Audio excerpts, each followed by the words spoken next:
What does Finland, a tiny country of 5 million people, have in common with the United States, a global superpower? They're both part of NATO, the North Atlantic Treaty Organization. But what exactly is NATO, and why is everyone talking about it? Let's break down some of the most interesting and important facts about this massive military alliance. First up, the basics. NATO was formed way back in 1949, right after World War II. The world was a tense place, and 12 founding members, including the US, UK, and Canada, came together with a simple idea. An attack on one is an attack on all. This core principle is called Article 5, and it's the heart and soul of NATO. It's only been invoked once in history. You might be surprised to learn when. It was after the September 11th attacks on the United States. That's right, the entire alliance stood in solidarity with America. Now, for a long time, NATO's main focus was the Soviet Union.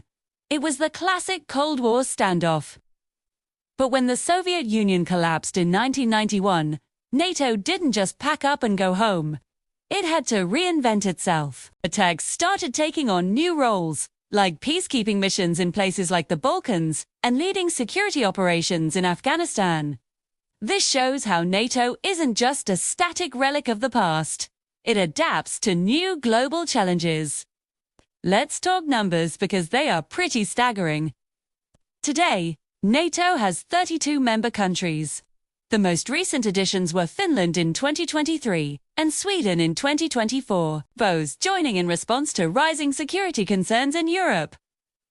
Imagine an army made up of soldiers from 32 different nations, all training and working together. It's a huge logistical puzzle. That's why they have standardized procedures and even an official phonetic alphabet. You know, Alpha, Bravo, Charlie 2. Make sure a Polish pilot can communicate clearly with an Italian air traffic controller. One of the biggest misconceptions about NATO is that it has its own army just sitting around waiting for orders. That's not quite right. Most of the forces are just the national armies of the member countries. But NATO does have a command structure and rapid response forces that can be deployed quickly in a crisis. Think of it less as a single standing army and more as a very powerful neighborhood watch with some of the most advanced military tech on the planet. So, what about the money? This is where it gets a little controversial. Members are expected to spend at least 2% of their GDP on defense.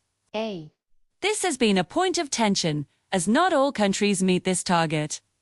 But the idea is that collective security is a shared responsibility. And everyone needs to pull their weight to keep the alliance strong and credible. This spending isn't just on tanks and jets. It also funds joint training exercises, cybersecurity, and strategic planning. From its Cold War origins to its modern-day role in global security, NATO is a complex and constantly evolving organization. It's a promise between 32 nations to protect each other, a symbol of transatlantic unity, and a major player on the world stage.